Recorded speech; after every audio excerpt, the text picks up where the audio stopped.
दोस्तों, आप में से बहुत सारे लोग मुझसे रिक्वेस्ट कर रहे थे कि मैं ल्यूमियो विजन 7 टीवी का रिव्यू करूं। इस टीवी की पिक्चर क्वालिटी मैंने बहुत पहले देख ली थी और मुझे ये एक अननेसेसरीली ओवर हाइप्ड और ओवरली प्राइस टीवी ही लगा था। इसीलिए मैंने इसका रिव्यू नहीं किया था। इससे कम प्राइस में बिकने वाले कई ऐसे टीवीज हैं जो इसको परफॉर्मेंस में इजीली बीट कर देते हैं।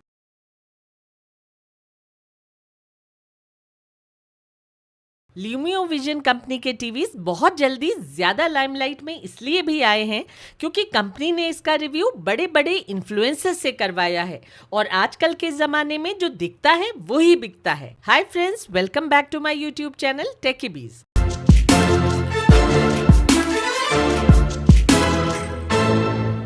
दोस्तों, इस वीडियो में मैं आपको डिफरेंस समझाने के लिए इसी प्राइस कैटेगरी के एक दूसरे टीवी को इसके साइड बाय साइड रखकर दिखाऊंगी।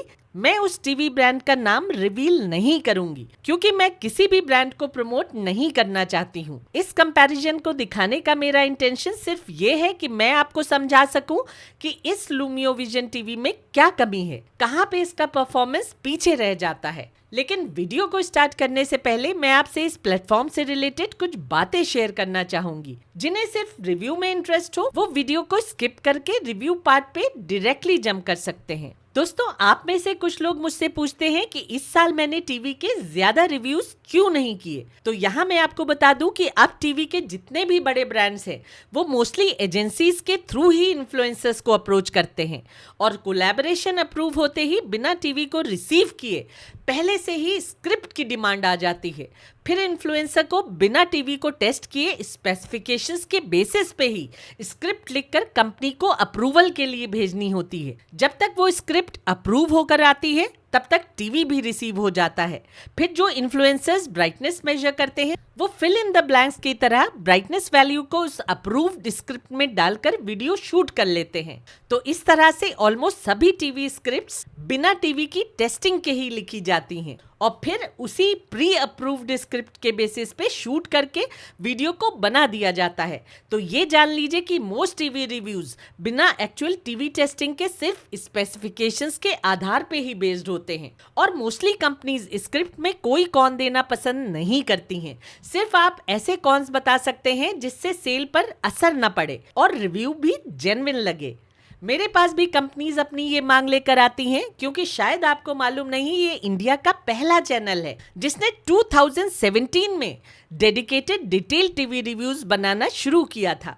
आजकल जो आप ये सारे चैनल्स पे टीवी रिव्यूज देख रहे हैं ये सब इस चैनल के बाद में स्टार्ट हुए हैं। शुरू से ही हमारे चैनल की पॉलिसी ऑनेस्ट रिव्यूज की रही है और जो लोग आपसे कह रहे हैं कि वो बहुत सारे प्रोडक्ट्स खुद से खरीद कर रिव्यू कर रहे हैं वो आपसे झूठ बोल रहे हैं। कोई इन्फ्लुएंसर साल में 5-6 प्रोडक्ट तो अपनी यूट्यूब की कमाई से खरीद कर रिव्यू कर सकता है, लेकिन ये पॉसिबल नहीं है कि वो अनलिमिटेड प्रोडक्ट्स अपने पैसे से खरीद कर रिव्यू कर सके। जब तक कोई इन्फ्लुएंसर कंपनी स्पॉन्सर्ड वीडियोस नहीं करेगा उसके पास बड़ा इंफ्रास्ट्रक्चर खड़े करने का पैसा ही नहीं आएगा और कोई सिर्फ एफिलिएट की कमाई से बड़ी टीम के साथ साथ बहुत बड़ा इंफ्रास्ट्रक्चर क्रिएट नहीं कर सकता है। और अब तो लिस्टिकल्स का जमाना आ गया है जहां कंपनीज आपको एक कैटेगरी के 5-6 प्रोडक्ट्स भेजकर अपने प्रोडक्ट को टॉप पे रखने को बोलती हैं। उसके लिए इन्फ्लुएंसर्स को बहुत बड़ी रिव्यू फीस भी मिलती है। मैंने आज तक अपने चैनल पे कोई लिस्टिकल वीडियो नहीं बनाई है और ना ही टेस्टिंग से पहले स्क्रिप्ट शेयर की है। कई कंपनीज को मेरी ये कंडीशंस अनएक्सेप्टेबल होती हैं, इसलिए वो मुझे टीवीज नहीं भेजती हैं और मैं सिर्फ वही टीवीज अपने पैसों से खरीदती हूँ जो वन ऑफ द बेस्ट होते हैं या फिर उन कंपनीज के साथ काम करती हूँ जिन्हें परफॉर्मेंस बेस्ड रिव्यू एक्सेप्टेबल होता है। मैं बिना टीवी टेस्ट किए कभी कोई स्क्रिप्ट नहीं बनाती हूँ, ना ही किसी कंपनी के डिक्टेट पे काम करती हूँ। यही वजह है कि मेरे बाद इस्टेब्लिश हुए चैनल्स भी मुझसे कहीं आगे निकल गए क्योंकि बड़ा चैनल खड़ा करने के लिए अपने व्यूअर्स से ज्यादा कंपनीज के प्रॉफिट के बारे में सोचना पड़ता है। तो चलिए अब इस ल्यूमियो विजन 7 टीवी की अनबॉक्सिंग स्टार्ट करते हैं। ये है ल्यूमियो विजन 7 टीवी। बॉक्स के अंदर टीवी के साथ 2 AAA batteries, power cable, quick start guide, remote control और 2 पीस टेबल टॉप स्टैंड के साथ कुछ स्क्रूज रखे आते हैं। टीवी की बिल्ड क्वालिटी प्रीटी डिसेंट है और इसका बेजल लेस डिजाइन टीवी को एक स्मार्ट लुक इम्पार्ट करता है। नीचे का बेजल भी अल्ट्रा स्लिम ही है जिसके सेंटर में कंपनी की ब्रांडिंग दी गई है। नीचे के बेजल से ही मैच करता 2 पीस टेबल टॉप स्टैंड इस टीवी को एक एलिगेंस ग्रांट करता है। पीछे की साइड भी टीवी को एक डिसेंट डिजाइनिंग दी गई है। पोर्ट्स का प्लेसमेंट लेफ्ट साइड में है।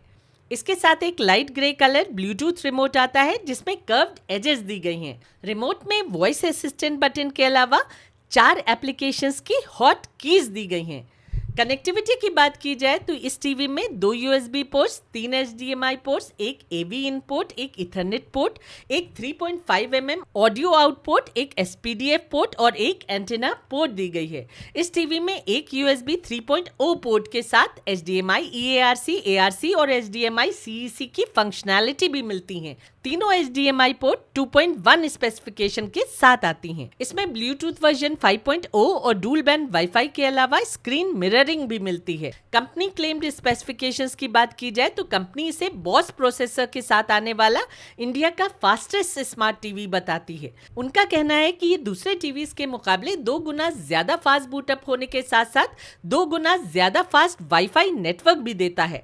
कंपनी का कहना है कि व्हाइट कलर गैमेट के लिए इस डोप डिस्प्ले के साथ आने वाले टीवी में 66 ब्लू LEDs लगाई गई हैं, जिससे ये टीवी DCI P3 का 108% कवरेज देने के साथ रेक 2020 का 79% कवरेज देता है। 60 हर्ट्ज रिफ्रेश रेट के साथ आने वाले इस टीवी में मोशन ब्लर को कंट्रोल में रखने के लिए MEMC भी दिया गया है। Dolby vision, HDR10 HLG support के साथ आने वाले इस टीवी में 400 निट्स पीक ब्राइटनेस दी गई है और कंपनी के अकॉर्डिंग ये टीवी एक्यूरेट कलर्स डिस्प्ले करता है। क्वाड ड्राइवर सेटअप के साथ आने वाले इस टीवी में 30 वॉट्स का ऑडियो आउटपुट मिलता है। क्रिस्टल क्लियर साउंड के लिए इसमें लार्ज कैविटी स्पीकर्स दिए गए हैं। कंपनी क्लेम्ड स्पेसिफिकेशंस के बाद अब टाइम है इसको टेस्टिंग के बेसिस पे इवैल्यूएट करने का। तो ये एक IPS टाइप पैनल वाला QLED टीवी है जिसमें अच्छी ग्रे यूनिफॉर्मिटी देखने को मिलती है।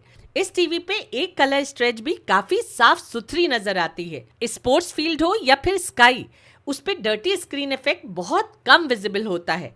वहीं IPS टाइप पैनल होने की वजह से टीवी की ब्लैक यूनिफॉर्मिटी मीडियोकर है। 100% विंडो पे टीवी की HDR पीक ब्राइटनेस 367 निकल कर आई, जिसका मतलब ये है कि टीवी की actual brightness company claim brightness के आसपास ही है। रही डार्क सीन्स की बात तो इस टीवी की डार्क सीन क्लैरिटी बहुत अच्छी है, लेकिन इस क्लैरिटी को एग्जिबिट करने के लिए ये टीवी डायनेमिक रेंज से कॉम्प्रोमाइज करता दिखता है। डॉल्बी विजन और HDR10 वीडियोस में ये टीवी डायनेमिक रेंज डिस्प्ले नहीं कर पाता है। इसका बैकग्राउंड और फोरग्राउंड सेपरेशन अच्छा नहीं है, जिसकी वजह से सीन्स में 3D डेप्थ क्रिएट नहीं हो पाती है और एक फ्लैट प्रोफाइल ही देखने को मिलती है। डॉल्बी विजन और HDR वीडियोस का मेन पर्पस होता है बिना सीन के एम्बियंस से कॉम्प्रोमाइज किए नाइट सीन्स को वैसे ही ब्यूटीफुली डिस्प्ले करना जैसे कि वो रियलिटी में दिख रहे हों। लेकिन ये टीवी डिटेल्स दिखाने के लिए सीन्स के डार्क और ब्राइट पार्ट को मार्जिनलाइज कर देता है, उनके बीच के डिफरेंस को मिटिगेट कर देता है, जिससे सीन की ब्यूटी चली जाती है।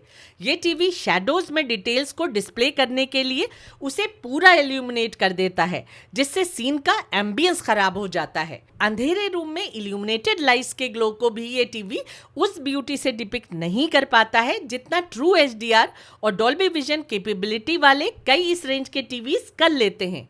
और कई बार HDR सीन्स में ये टीवी डिटेल्स को टोटली हाइड कर देता है जब पूरा का पूरा सीन डार्क हो जाता है। इस टीवी का कंट्रास्ट ज्यादा अच्छा नहीं है, जिसकी वजह से सीन्स रियलिस्टिक फील नहीं दे पाते हैं। इसकी पिक्चर्स ब्राइट तो दिखती हैं, लेकिन उनमें 3D डेप्थ नहीं दिखाई पड़ती है।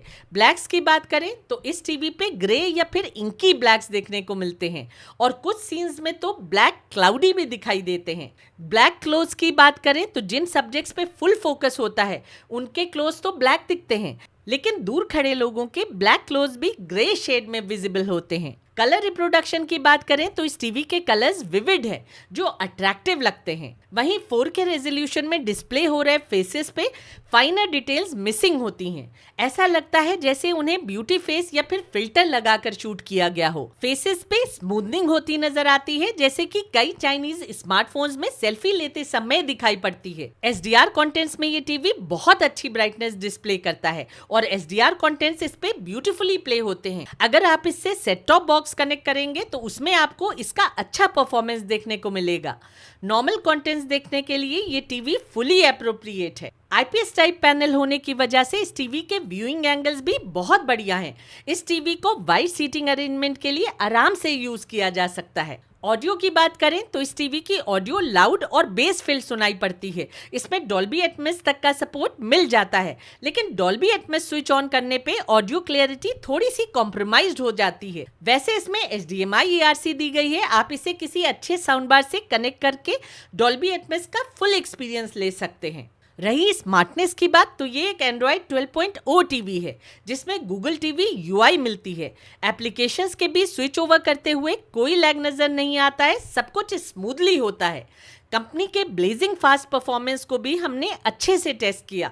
आप खुद देखिए, डिस्प्ले हो रही इस ऊपर वाली लाइन में स्विच ओवर करते हुए मुझे ये टीवी थोड़ा सा पीछे ही दिखा, लेकिन इसका बूट टाइम दूसरे टीवीज के मुकाबले कुछ मिली सेकेंड्स कम है। ब्राउजिंग करते समय ये टीवी दूसरे टीवी जैसा ही परफॉर्म करता दिखता है और ना ही इसकी इंटरनेट स्पीड में मुझे कोई खास डिफरेंस महसूस हुआ। मोशन ब्लर की बात करें तो इस टेस्ट के दौरान कैमरा पैनिंग सीन में हल्की सी जिटरिंग नजर आती है। टीवी की मोशन हैंडलिंग कैपेसिटी ज्यादा अच्छी नहीं है। तेजी से हाथ उठाने या फिर किसी फास्ट मूविंग ऑब्जेक्ट के इधर उधर जाने पे भी मोशन ब्लर एविडेंट होता है। इमेज की डबलिंग के साथ कई बार पिक्सेलेशन भी नजर आता है। गेमिंग की बात की जाए तो गेमिंग करते समय ये टीवी अच्छा परफॉर्मेंस देता दिखता है। गेमिंग में मोशन ब्लर का कोई खास इशू नजर नहीं आता है। आप इस पे 4K at 60 हर्ट्ज गेम्स आराम से खेल सकते हैं। इसके ग्राफिक्स भी काफी अच्छे हैं। दोस्तों, ल्यूमियो विजन 7 कोई बुरा टीवी नहीं है, लेकिन ये कोई खास भी नहीं है। एक डॉल्बी विजन HDR10 टीवी की असली परख उस पे नॉर्मल कंटेंट प्ले करके कभी नहीं की जा सकती है। उसकी रियल पिक्चर क्वालिटी का तभी पता चल पाता है जब आप उसका HDR और डॉल्बी विजन परफॉर्मेंस चेक करते हैं, और यहीं पे ये टीवी पीछे रह जाता है। इससे कम दामों में मिलने वाले कई टीवीज इससे बेटर परफॉर्मेंस देते दिखते हैं। मेरी ओपिनियन में इसके अराउंड क्रिएट की गई हाइप सिर्फ एक एडवर्टाइजमेंट कैंपेन के सिवा कुछ भी नहीं है। मैंने आपको इसकी जो इंट्रिकेट डिटेल्स बताई हैं वो सिर्फ एक टीवी एक्सपर्ट ही देख सकता है, जिसको रियल डॉल्बी विजन और HDR परफॉर्मेंस की समझ हो।